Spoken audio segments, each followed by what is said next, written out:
Imperial Royal Guard. There is no other way to open this video because this unit demands attention right from the start. The Emperor's Royal Guard served as the personal bodyguards of Emperor Palpatine and acted as the successors to the Red Guard that protected leaders during the final days of the Galactic Republic. Becoming a Royal Guard was nearly impossible. Beyond extreme requirements for size, strength, intelligence, and unwavering loyalty, only the most elite members of the Stormtrooper Corps were even considered, and those who passed answered directly to the Emperor himself. Early in the Empire's rise, a limited number of clone troopers also managed to earn this rank. The Royal Guard operated out of the Imperial Royal Guard Academy on Yingor, a desolate world rendered lifeless by genocidal Imperial airstrikes. It was there that candidates were selected for tutelage under the Academy, where they endured training programs built to instill absolute devotion to Palpatine. You won't believe how far this loyalty was pushed, as students were often forced into lethal combat against one another. Guardsmen trained extensively in multiple martial disciplines, including the unarmed combat form known as Akani. This style, named after the species that created it, prohibited armor, weapons, or force techniques, forcing combatants to rely solely on their bodies as weapons. Training emphasized fencing mastery and constant sparring within the Squall arena. Each class began with 40 students subjected to the Academy's brutal regimen. By the end, only a handful typically remained, and in some cases, a single survivor emerged. The final trial before acceptance was a fight to the death, personally overseen by the Emperor himself. Those who survived were then subjected to even more advanced combat instruction across numerous disciplines. Royal Guards were indoctrinated so completely that they existed only to serve the Emperor's will. Members of Palpatine's bodyguard were utterly devoted and willingly sacrificed their lives without hesitation. If ordered, Red Guards would immediately turn on one another, killing fellow guardsmen without question. Their conditioning was so severe that even when wounded, they never pleaded for mercy, fully aware that none would be given. The total number of Royal Guards was never publicly known, largely because they never deployed as a unified force. This information was restricted to the highest-ranking Imperial officers and the Emperor alone. Speculation suggested their numbers ranged anywhere from as few as 50 to tens of thousands across the Empire. Royal Guards wore identical scarlet robes concealing advanced battle armor beneath their tunics, offering greater protection than standard Stormtrooper armor. Despite their ceremonial appearance, the armor never restricted movement or combat effectiveness. They were also known to possess an alternate combat suit resembling Red Stormtrooper armor for battlefield engagements. Their signature weapon was the meter-long Force Pike. Though often dismissed as ceremonial, in the hands of a Royal Guard, it became lethally effective. Force Pikes could be used for crowd control, self-defense, or torture, delivering powerful electrical shocks, or slicing through flesh, bone, and even durasteel at maximum output, while still capable of withstanding a lightsaber blade. When ranged combat was necessary, guardsmen relied on concealed heavy blaster pistols, with some also wielding arc casters. Royal Guards were further trained in a unique combat language known only to them. Their preparation also included the removal of fingerprints and the permanent abandonment of their real names. In addition, they piloted specialized red variants of the TIE Interceptor while escorting Palpatine's shuttle. A lesser-known aspect of their training involved learning specialized techniques meant to keep the Emperor alive long enough for reinforcements to arrive. Though this feat was never carried out, the Republic Senate Guard came long before the Red Guard. Also known as the Blue Guard, this elite security force of the Galactic Republic was tasked with protecting the Supreme Chancellor and safeguarding the Galactic Senate itself. Outside of the Jedi Order, Senate Guards were widely viewed as the defenders of democracy and powerful symbols of stability, especially during the Republic's final centuries. Before the formation of the Clone Army, recruits were carefully chosen from the most respected law enforcement organizations across the galaxy. Candidates were required to be exceptional combatants with absolute loyalty to the Galactic Republic, undergoing intense preparation at the Senate Guard Academy. Their iconic blue robes and crested helmets symbolized the supreme authority of the Senate and its long-standing image as a wise and just governing body. Guardsmen were commonly issued ceremonial rifles that were both accurate and powerful, capable of firing strong stun blasts. They also received extensive blaster training and were instructed in the use of Force Pikes for close-quarters combat. During the final days of the Clone Wars, the Blue Guard underwent a noticeable visual change. The elaborate helmet crests were removed and their open-faced helmets were replaced with black visors resembling those worn by the Red Guard. From within the Senate Guard emerged an even more elite division known as the Senate Commandos. This unit consisted of the most capable and courageous members of the Guard and was trusted with sensitive operations carried out in secrecy. Senate Commandos wore armor more closely resembling that of clone troopers and were deployed on covert missions for the Republic government. To qualify, a recruit had to survive an additional 4-week period of brutal combat training. Once promoted, commandos were assigned to squads under a commanding officer. officer. Unlike their more ceremonial counterparts,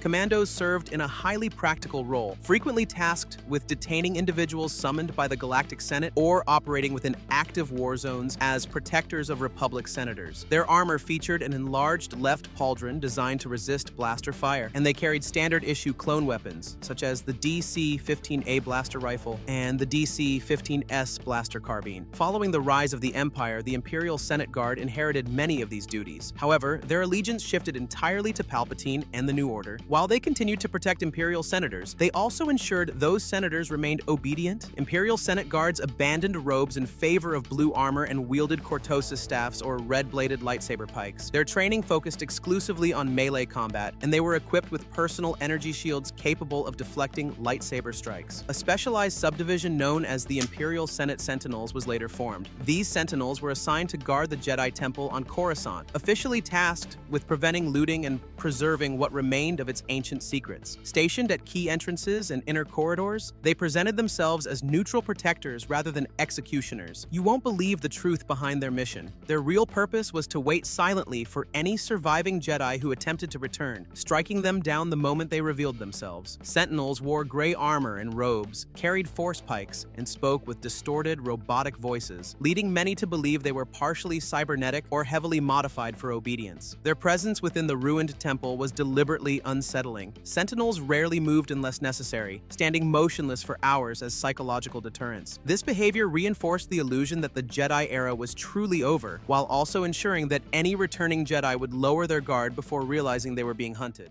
The Shadow Guard were among the most elite operatives within the Emperor's Royal Guard. Their origins remained largely unknown, and they answered only to Palpatine himself. Operating far from public view, these silent warriors were deployed on highly classified missions that never appeared in official Imperial records. They were often sent to hunt suspected Jedi and other Force users who had slipped past the Inquisitorius. Shadow Guards were even observed demonstrating Force abilities in combat, fueling disturbing speculation that they were once Jedi themselves, captured, conditioned, and reshaped into weapons loyal only to the Emperor's will. But this claim ultimately remained a rumor that was never confirmed. In appearance, they closely resembled the Imperial Royal Guard, with one unsettling distinction: their colors were inverted. They wore full black armor and robes with a red visor, giving them an ominous and unmistakable presence. Their armor balanced ceremonial design with serious battlefield protection. Their primary weapon was the lightsaber pike, the same weapon used by certain Imperial Senate Guards, while heavy blaster pistols served as secondary arms.